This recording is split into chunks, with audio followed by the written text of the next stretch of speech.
one more slide on banking, because it did occur to me and us, talking about finance with this life skills class, that the common theme we all have is we all have debit cards and checking accounts, and we get paychecks, and we use ATM machines, and really that's where a lot of us can make mistakes.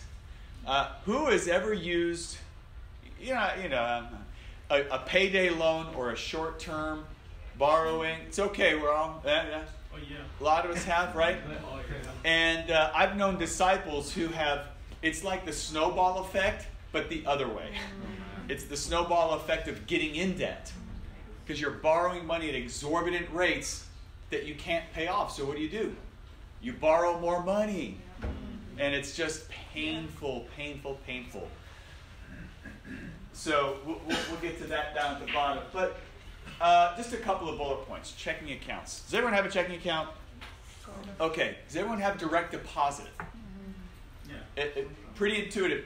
Please make sure you're on direct deposit. Your check goes right into the bank. Who here has overdraft protection? Anyone have overdraft protection? Who uses their overdraft protection? It's okay. A couple of you do. I know that's when it's like this and people play, and I'm like, I don't know if you're raising your hand or not. It's okay. I'm asking the question in part for the response, but in part to get you to think as well. Like, hey, does this apply to me? So it's okay if you do use overdraft all the time and you don't raise your hand. It's okay. We're all family. So if you use overdraft, it's very expensive. So I'd avoid it. Also, who's been charged if you bounce a check? Man. Boy, it got quiet again. I know. Got me with that one, bro. Here's your knife back. If you bounce a check, it's like you get double whammied. Yeah. Because usually the bank will charge you like $25, $34, $35. And then if you wrote a check to a company, they may charge you another $20 or $30 fee. Wow. Man, it's hard, right? And so you're struggling financially. You're like, I'm going to give them this check. And I've made more mistakes than anyone in this room. So I'm just telling you. You write this check. You're like, okay, today's Thursday. I get paid on Monday. If I give him this check, will he put it in his bank on Tuesday? If it gets cash, I'll be okay. Okay, here's the check. And you're sweating for the next 3 or 4 days until you get paid. Yeah. Is that happening? Yeah. Don't do that. You want to stay out of using overdraft. You want to stay out of bouncing checks. Don't ever do it again. Avoid it like the plague. It just ruins. You're going to get an ulcer. So be careful of using overdraft. Direct deposit, we talked about. Automatic bill payment. Just a nice feature if you want to make sure you get your bills paid on time. If you struggle with that, set them up automatically.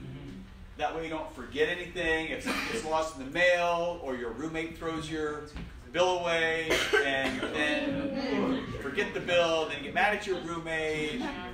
They didn't throw it away and things happen. So bill pay is a great way to make sure you're not paying your bills late, because then if you pay a bill late, there's usually fees for that as well. There's, again, a lot of fees associated with basic banking. And I work for a bank. So from the bank's perspective, why do they charge you $35 if you bounce a check? The bank will tell you, oh, no, it's not to make money, though we make money. It's to make it so painful you won't do it anymore. There's some truth to that. Right? If you charge someone $5 for bouncing a check, what do people do? They'll bounce checks all day long. If you pay $35 for a bounce check, it's painful. That is part of the idea behind it. But I'll tell you this too. If you have a good record and you go to the bank and you overdraft fee or a bounce check and you go and you say, hey, here's what happened. Can you remove this one-time fee? They'll probably do it. Because they show you're invested, you're paying attention. So, just as a suggestion, the next time you do that, go and beg for mercy. There's parables about that too. So fees, overdraft, interest expenses, all that stuff adds up. So a lot of us, if you think you work for the week and you get a $300 check, the government takes their share out and you're left with $240. Okay? And then if you're paying bank fees, you could be down to $200. And it just is this, and then you're paying interest on credit cards. You don't give the banks any more money. They don't need any more money. The banks have plenty of money. So avoid those. And as was also pointed out in the bills, really go through your bills to see where is my money going? What am I paying for? One of the big ones is cable bills. I look at that all the time, and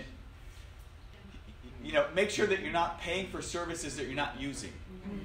There was an article that came out recently. The average American has 3 content subscriptions for like entertainment. So the Hulus and the Netflix and what are the others, guys? What do you guys know? Amazon, HBO, Stars.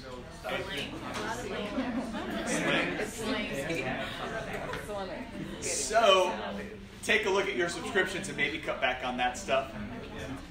That's important. And that's a good place to, as a disciple, we think of sometimes fasting. Hey, I'm going to fast from, Netflix for 3 months. Yeah, like got quiet again.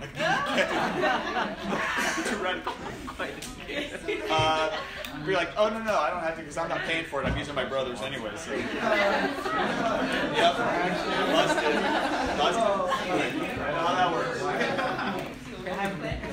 So before we wrap up this, any questions on banking? How you use your bank account?